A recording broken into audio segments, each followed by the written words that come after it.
भाई और 2-3 लोगों को ढूंढ लाओ, जितने हो सके इतना इकट्ठा कर लो, अगले प्रधानमंत्री नरेंद्र मोदी जी ही बनेंगे।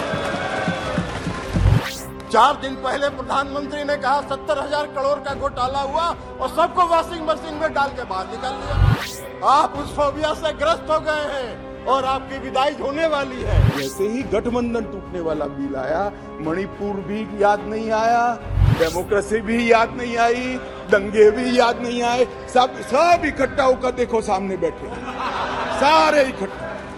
सभापति महोदय, लोकतंत्र चलता है लोक लाज से और इस सरकार ने सारे लोक लाज को ताखे पर रख दिया और डुबो के इस दिल्ली में शासन करना चाहते। राजीव रंजन जी, लोक लाज बोल आप तो मत ही बोलिए, क्योंकि जिस चारा घोटाले को लेकर बिहार की जनता के सामने गए थे, आज चारा घोटाला करने वालों के साथ आप बैठे और फिर से गठबंधन के लिए आएंगे तो मोदी ही। दिल्ली बिल के बहाने अमित शाह का विपक्ष पर तीखा हमला। केंद्रीय गृह मंत्री अमित शाह ने दिल्ली सेवा विधेयक का विरोध करने पर विपक्षी दलों पर निशाना साधते हुए गुरुवार को कहा कि इन दलों को न तो लोकतंत्र की चिंता है, न देश की और न ही जनता की चिंता है, बल्कि इन्हें सिर्फ अपने गठबंधन की चिंता है। लेकिन ये कितने ही गठजोड़ बना लें, 2024 में नरेंद्र मोदी ही आएंगे। कि आप गठबंधन को बढ़ाना चाहते, आपके मन में ऐसी कल्पना है कि गठबंधन बड़ा करेंगे तो शायद मोदी जी के खिलाफ चुनाव जीत जाएंगे। भाई और 2-3 लोगों को ढूंढ लाओ, जितने हो सके इतना इकट्ठा कर लो, अगले प्रधानमंत्री नरेंद्र मोदी जी ही बनेंगे। परंतु कम से कम इसके लिए 130 करोड़ की जनता के सामने इतने एक्सपोज न हो। हर बिल आता है, नहीं मणिपुर पर चर्चा, में मणिपुर पर चर्चा करने के लिए आता है, नहीं मणिपुर पर चर्चा नहीं, हम विरोध करेंगे, यहां आ जाएंगे, मेरे सामने बोर्ड लेकर खड़े हो जाएंगे। ठीक है भाई, करो। मगर जैसे ही गठबंधन टूटने वाला बिल आया, मणिपुर भी याद नहीं आया, डेमोक्रेसी भी याद नहीं आई, दंगे भी याद नहीं आए, सब इकट्ठा होकर देखो सामने बैठे सारे इकट्ठा। दिल्ली राष्ट्रीय राजधानी क्षेत्र शासन संशोधन विधेयक 2023 पर लोकसभा में हुई चर्चा का जवाब देते हुए गृह मंत्री ने कहा, पिछले कुछ दिनों में सदन में 9 विधेयक पारित हुए, लेकिन विपक्षी दल इसमें शामिल नहीं हुए। वे सभी विधेयक भी महत्वपूर्ण थे, लेकिन आज के विधेयक दिल्ली सेवा विधेयक पर सभी विपक्षी दल मौजूद हैं, क्योंकि सवाल गठबंधन बचाने का है। डेमोक्रेसी भी याद नहीं आई, दंगे भी याद नहीं आए, सब इकट्ठा होकर देखो सामने बैठे सारे इकट्ठा। ललन सिंह ने क्या कहा, आपकी विदाई तय है। जेडीयू के राष्ट्रीय अध्यक्ष और मुंगेर लोकसभा सांसद राजीव रंजन सिंह उर्फ ललन सिंह एवं केंद्रीय गृह मंत्री अमित शाह में खूब बहस हुई। सदन में ललन सिंह का रौद्र रूप दिखा। ललन सिंह ने सत्ता पक्ष को खुली चुनौती देते हुए कहा कि आगामी लोकसभा चुनाव में आपकी विदाई तय है। सदन में सत्ता पक्ष की ओर इशारा करते हुए गुस्से में ललन सिंह ने कहा, चलिए बैठिए, भप भाषण दे रहे हैं, आप क्या कहिएगा, आपकी विदाई होगी। ये कौन सा शासन आप चाहते, कौन सा लोकतंत्र स्थापित करना चाहते हैं? अभी चर्चा कर रहे थे माननीय गृह मंत्री, गठबंधन की चर्चा कर रहे थे, इंडिया की भी चर्चा कर रहे थे। अब इंडिया का फोबिया तो उनको समा गया, इसलिए कि आज तक तो कभी इन्होंने एनडीए की बैठक नहीं की, आज तक कभी नहीं हुआ था। लेकिन जिस दिन इंडिया की बैठक बंगलोर में हो रही थी, उसी दिन इन्होंने एनडीए का बैठक किया। अरे भाई, आपको तो उस फोबिया से आप ग्रस्त हैं, आप उस फोबिया से ग्रस्त हो गए हैं और आपकी विदाई होने वाली है, तो इसलिए भ्रष्टाचार की बात कर रहे हैं। बैठिए ना बाबा, आप बैठिए, विदाई होगा आपका, बैठिए, भाषण दे रहे हैं, आप बोलिए ना, आप उधर ध्यान मत दीजिए। राजीव रंजन जी, उधर ध्यान मत दीजिए। Address the chair only, address the chair only. केवल आपकी बात रिकॉर्ड में जा रही है, किसी अन्य की बात रिकॉर्ड में नहीं जा रही है। आप please address the chair and please and try to conclude also please. इसलिए सभापति महोदय, इसीलिए please sit down, please sit down. No, बैठिए, आप बैठ जाइए, आप बैठ जाइए प्लीज, आप बोलिए। इसीलिए सभापति महोदय, अभी माननीय गृह मंत्री जी चर्चा कर रहे थे, अभी गृह मंत्री जी चर्चा कर रहे थे।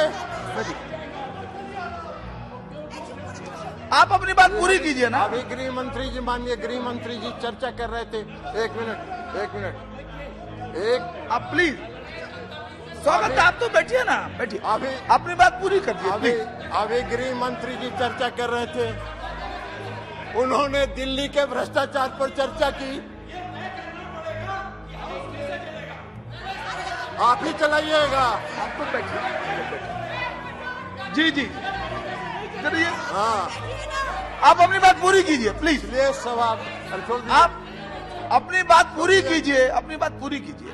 सभापति महोदय, अभी सभापति महोदय माननीय गृह मंत्री जी चर्चा कर रहे थे, पेश करते हुए उन्होंने कहा कि दिल्ली में बहुत भ्रष्टाचार हो गया। ललन सिंह ने सत्ता पक्ष को कहा कि इनको इंडिया का फोबिया समा गया है। आज तक इन्होंने कभी एनडीए की बैठक नहीं की थे। अभी गृह मंत्री अमित शाह जी गठबंधन की चर्चा कर रहे थे और इंडिया की भी चर्चा कर रहे थे। अब इंडिया का फोबिया तो इनको समा गया है। ललन सिंह ने कहा कि जिस दिन इंडिया की बैठक बेंगलुरु में हो रही थी, उसी दिन उन्होंने एनडीए की बैठक दिल्ली में की। अरे भाई, आप तो इंडिया के फोबिया से ग्रस्त हो चुके हैं और आपकी विदाई होने वाली है, इसलिए आप भ्रष्टाचार की बात कर रहे हैं। ललन सिंह ने यह भी कहा कि लोकतंत्र में सबसे बड़ी चीज लोकलाज होती है। इसके बाद सत्ता पक्ष के सांसदों ने हंगामा करना शुरू कर दिया। सभापति महोदय, लोकतंत्र चलता है लोकलाज से, और इस सरकार ने सारे लोकलाज को ताखे पर रख दिया और डुबो के इस दिल्ली में शासन करना चाहते हैं। आप बैकडोर से शासन करना चाहते हैं। अभी माननीय गृह मंत्री जी ने बिल को पेश करते हुए कहा कि दिल्ली की सरकार 2015 में ऐसी बन गई कि जो भ्रष्टाचार के मामले में जिसका काम ही नहीं है सेवा करना। अरे सेवा दिल्ली की सरकार जनता की सेवा कर रही है कि नहीं कर रही है, यह फैसला तो करने का अधिकार दिल्ली की जनता को। आप कैसे बैठ के यहां फैसला कर सकते हैं? आपको कौन अधिकार दिया है यहां फैसला करने? चुनाव तो आप भी लड़ते हैं दिल्ली में, लेकिन आप 3 सीट पर सिमट जाते हैं, 3 सीट पर सिमट जाते हैं और उसके बाद भी कहते हैं कि वाह भाई दिल्ली में जो सरकार है उसको सेवा का काम ही नहीं कर रही है। कौन सा काम आप व्याख्या कर रहे हैं? आपने दिल्ली के एमसीडी को सारे लोगों को मिला के एक एमसीडी किया, क्या हुआ? हासिल आपका दिल्ली के एमसीडी के चुनाव में भी आप हार गए, फिर भी आप बोलने में बात नहीं आ रहा है, फिर भी आप बोल रहे। तो लोक लाज जब आप ताखे पर रख दीजिएगा तो यही होगा, क्योंकि आपने लोकतंत्र को समाप्त करने का निर्णय किया। केंद्रीय गृह मंत्री अमित शाह ने क्या कहा? ललन सिंह पर हमला बोलते हुए कहा कि राजीव रंजन लोकलाज के बारे में आप तो मत ही बोलिए, क्योंकि जिस चारा घोटाला को लेकर बिहार की जनता के सामने गए थे, अब वही चारा घोटाला करने वाले के साथ बैठे हैं। लोकलाज आपके मुंह से अच्छा नहीं लगता है। यह भी कहा कि जेडीयू का जन्म ही आरजेडी का विरोध करने के लिए हुआ था। जेडीयू ने आज इसे तोड़ दिया। सत्ता प्राप्त करने के लिए वो जेडीयू आज आरजेडी के साथ गठबंधन में है।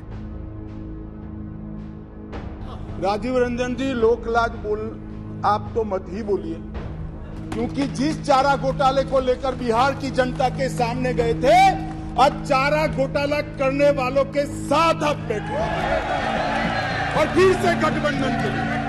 लोकलाज आपके मुंह में अच्छा नहीं लगता।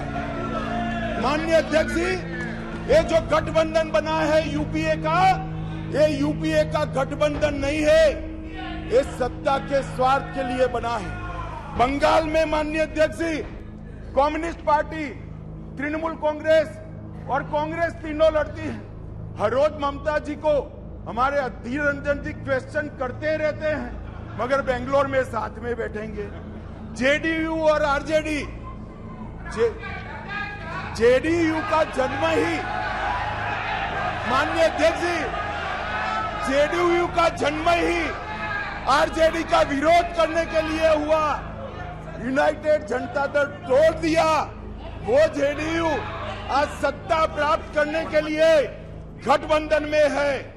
जो बाला साहब ठाकरे के सिद्धांतों पर चलते थे, वो आज कांग्रेस के साथ बैठे हैं। माननीय अध्यक्ष जी, केरल में माननीय अध्यक्ष जी, केरल में कम्युनिस्ट, कांग्रेस और एलडीएफ और यूडीएफ दोनों आमने सामने थे। माननीय अध्यक्ष जी, सत्ता के कारण दोनों इकट्ठा आए हैं। सुरेश जी, केरल की जनता इस बार पूछेगी। माननीय अध्यक्ष जी, माननीय अध्यक्ष जी, मैंने दयानिधि मारन जी को सुना, बहुत पैशन के साथ संविधान की दुहाई दे रहे थे। मारन साहब, आपको संविधान की चिंता नहीं है, एन मन एन मक्कल से आप डरे हुए हो। हमारी जो यात्रा शुरू हुई है, इसने डर खड़ा किया है। माननीय अध्यक्ष जी, शशि थरूर जी ने कहा, माननीय अध्यक्ष जी, शशि थरूर जी ने कहा कि कांग्रेस की सरकार होती या आपकी सरकार होती तो ऐसा करते। भाई, कांग्रेस की सरकार और हमारी सरकार दोनों दिल्ली में रहा था, मगर हमने ऐसा किया ही नहीं था, तो ऐसा करने का सवाल ही पैदा नहीं। बहुत अच्छे तरीके से चलता था, कोई झगड़ा नहीं था। माननीय अध्यक्ष जी, मैं अंत में इतना ही कहना चाहता हूं, अभी भी समय है, वोटिंग बाकी है, यही समय है, सही समय है। विचार बदलिए, जनता देख रही है, जनता सब कुछ जानती है कि 9 बिलों में उपस्थित न रहने वाला समूचा विपक्ष आज गठबंधन बजाने के लिए अखाड़े में उतर गया। माननीय अध्यक्ष जी, ये सदन के अंदर निहित स्वार्थनीतिक उद्देश्यों के कारण न भाषण देने चाहिए, न वोटिंग करनी चाहिए। सदन के अंदर वोटिंग 130 करोड़ की जनता के भले के लिए करनी चाहिए। मैं अंत में फिर से अपील करता हूं कि अभी भी जनता देख रही है, यही समय है मन बदलने का। एक बार मन बदल दीजिए तो शायद जनता यूपीए के पाप माफ भी कर दे।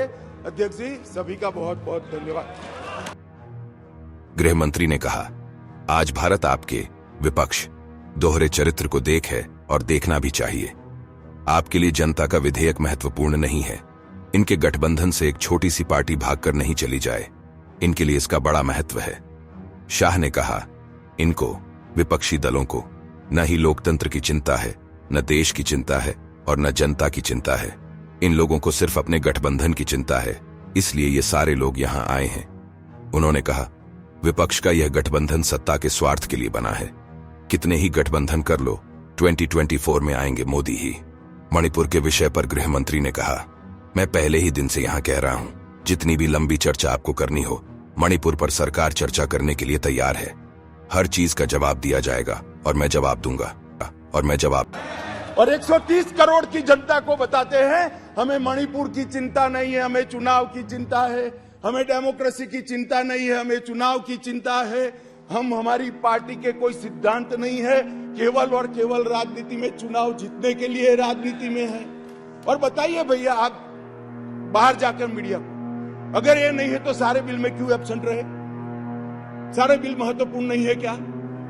सारे बिल महत्वपूर्ण है, आपको रहना चाहिए था, मगर ये बिल इसलिए महत्वपूर्ण है कि ये बिल आपके गठबंधन को क्षति करता है। और मैं एक बात आगे कह दूं कि ये बिल पास होने के बाद वैसे भी आपका गठबंधन टूट जाने वाला है।